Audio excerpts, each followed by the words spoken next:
Melissa Mesías y pertenezco al segundo nivel de la carrera de turismo. A continuación les voy a explicar sobre la problemática del examen integrador. La historia de Ecuador es, de muchas formas, cíclica. Se trata de un país que siempre ha estado luchando contra retos sociales, políticos, económicos y geográficos.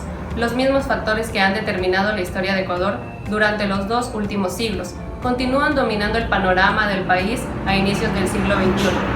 Tal es el motivo que, durante los continuos cambios que se pueden indicar las características y representantes de la época precolombina, colonial y republicana, así como los cambios del mercado turístico y el aporte del turismo sostenible en cada uno de los siglos. Características económicas de la época precolombina de Ecuador.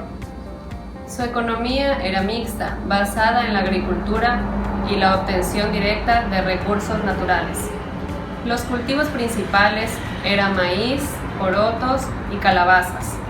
Es posible que también plantaran ají, maní, así como algodón, frutos silvestres, papayas, piñas, chirimoyas y paltas o aguacates. Cazaban venados, pescaban y recolectaban mariscos. Existían pueblos sedentarios, con una cultura agraria evolucionada.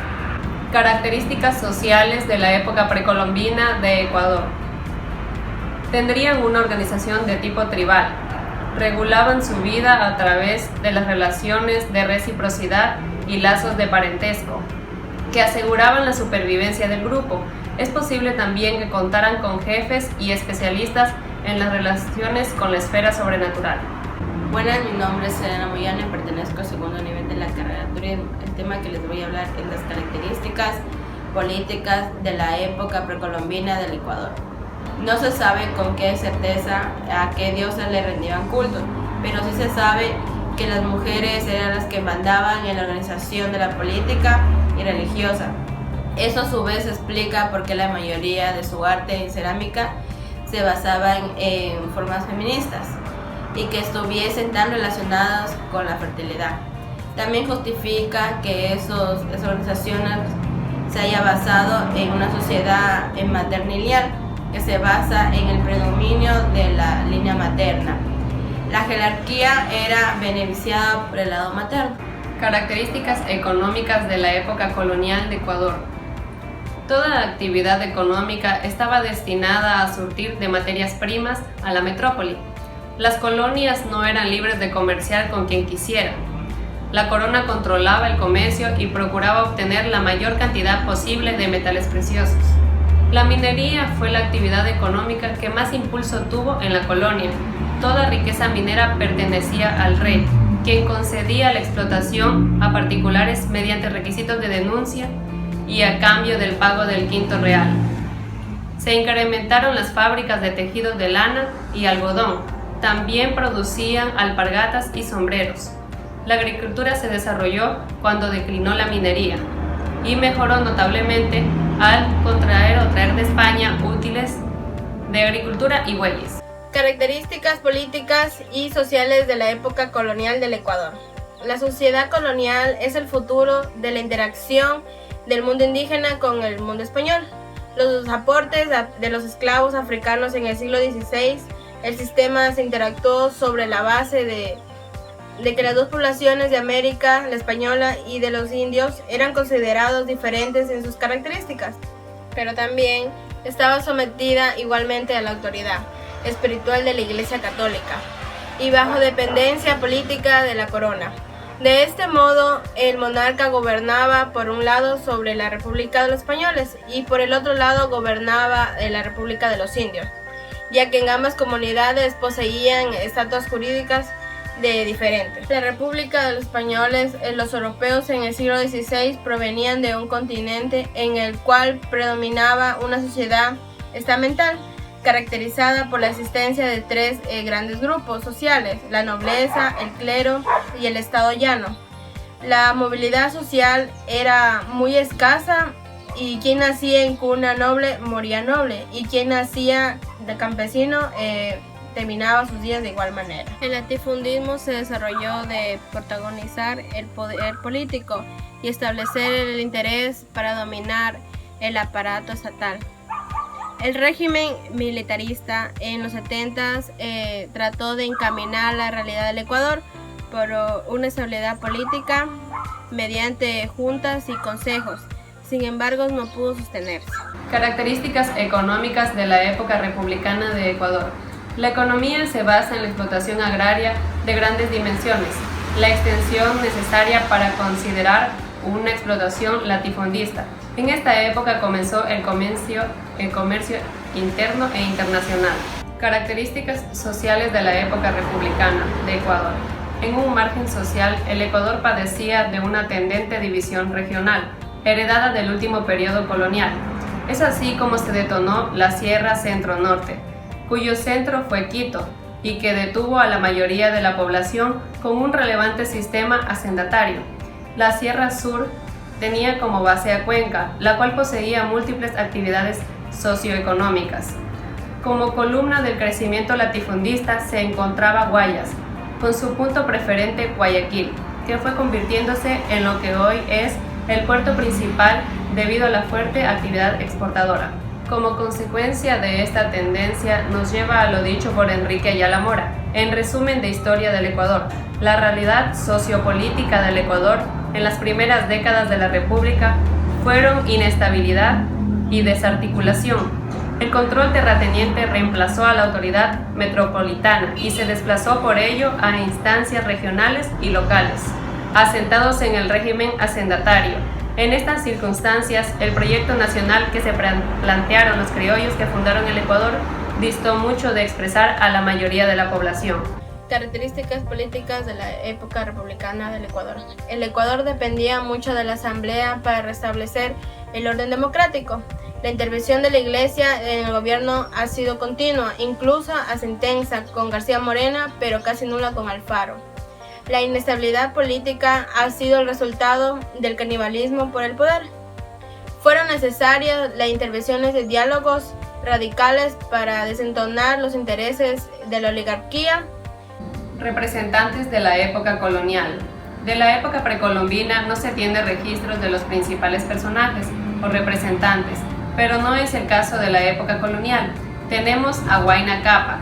Fue el antepenúltimo inca del Tahuantinsuyo, emperador de Cusco.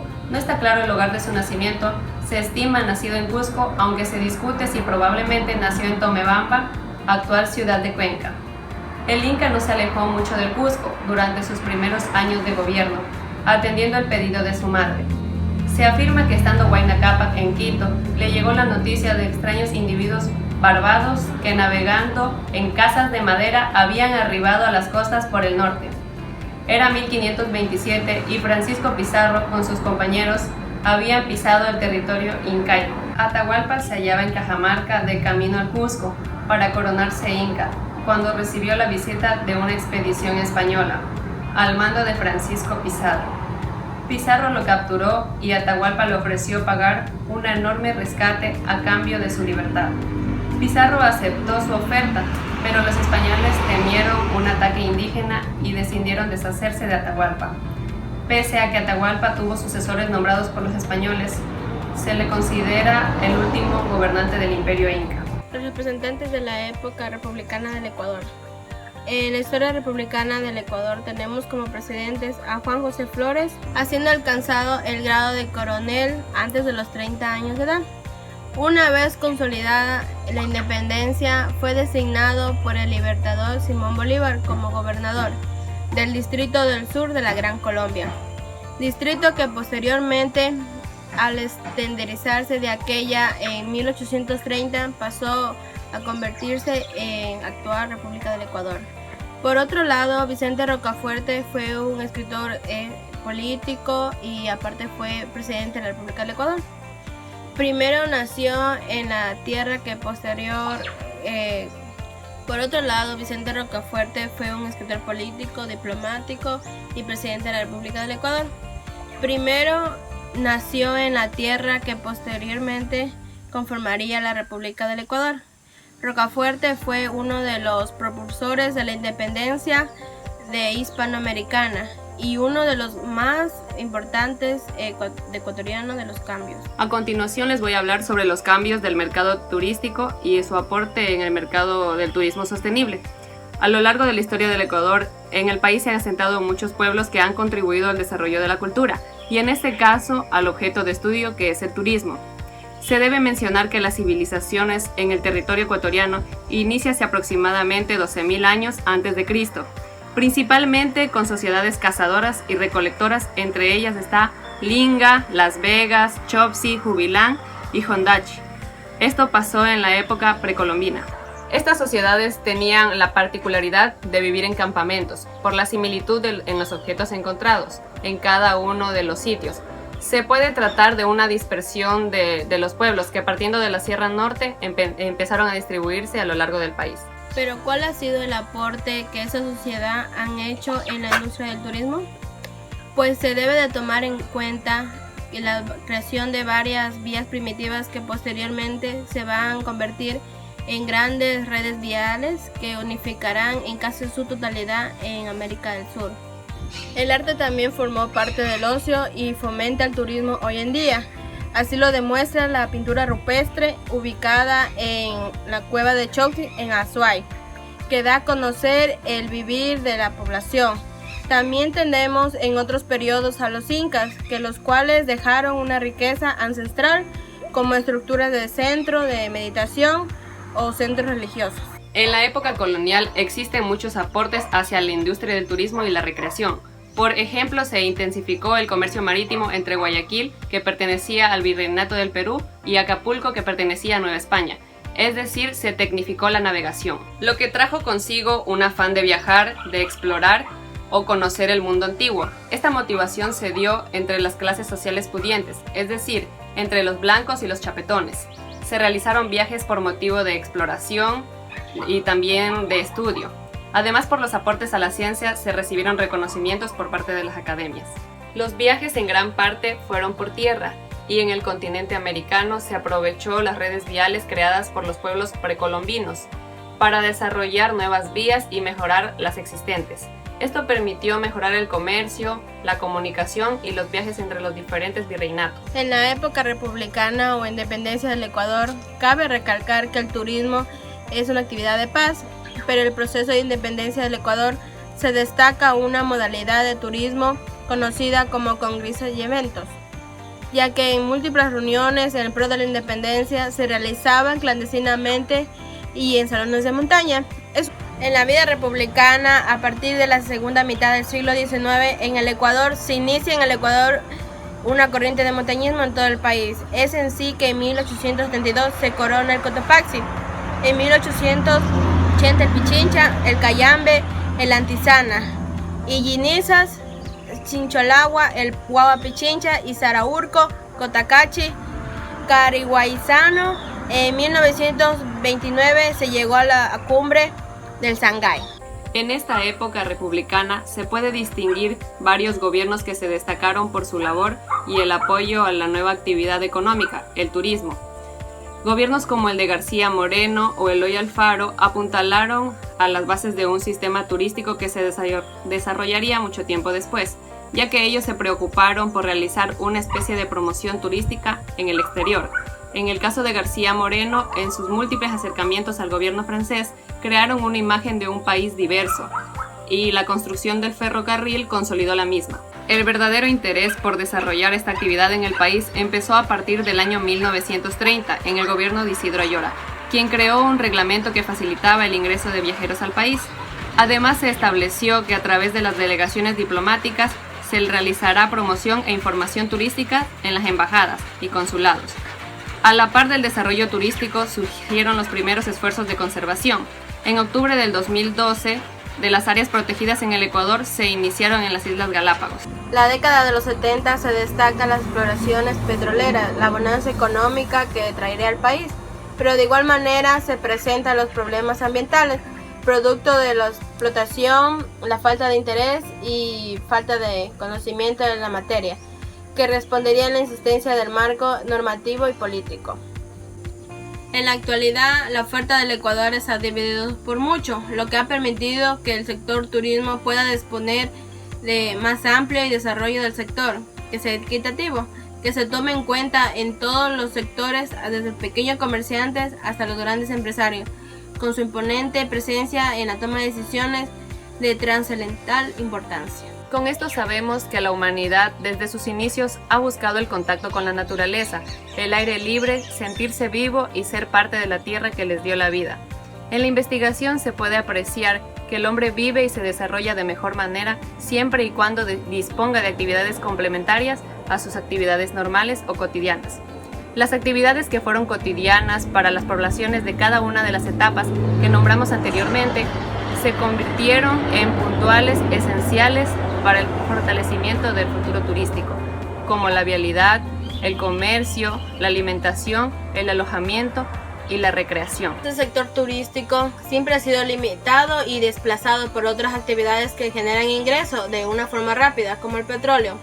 El sector servicio necesita mayor desarrollo, especialmente en el turismo, ya que a lo largo de la historia se puede observar una falta de interés de las leyes y políticas turísticas dentro del país. No hay un estudio concreto sobre la evolución del turismo en el Ecuador, por lo cual los aportes presentados en esta investigación ayudan a comprender de una manera cercana algunos conocimientos y factores. Es vital investigar sobre estos aportes del turismo en la gestión política, sociedad y económica. Los elementos químicos o metales obtenidos en las épocas precolombina y colonial. En la época precolombina, estos metales preciosos como el oro y la plata eran utilizados en las clases sociales más altas. Pero una vez llegados los españoles a América, la época colonial, los europeos se centraron en su extracción. Los minerales de baja ley como el cobre, el estaño y el plomo fueron explotados muy escasamente y eran corrientes especialmente en los Andes. No cabe duda que el oro y la plata fueron los incentivos principales para la mayoría de los europeos que marcharon al Nuevo Mundo. Para conseguir las preciadas riquezas, los conquistadores no escatimaron esfuerzo alguno. En un comienzo los nativos fueron violentamente presionados para que revelaran la procedencia del oro y sus adornos. Luego la ininterrumpida de búsqueda de metales preciosos permitió a los españoles el hallazgo de yacimientos mineros, sobre todo a partir del siglo XVI. En torno a las industrias extractivas giraron otros sectores de la economía, como la agricultura, el comercio y los transportes. Para abastecer a las ciudades mineras surgieron explotaciones agrícolas y ganaderas.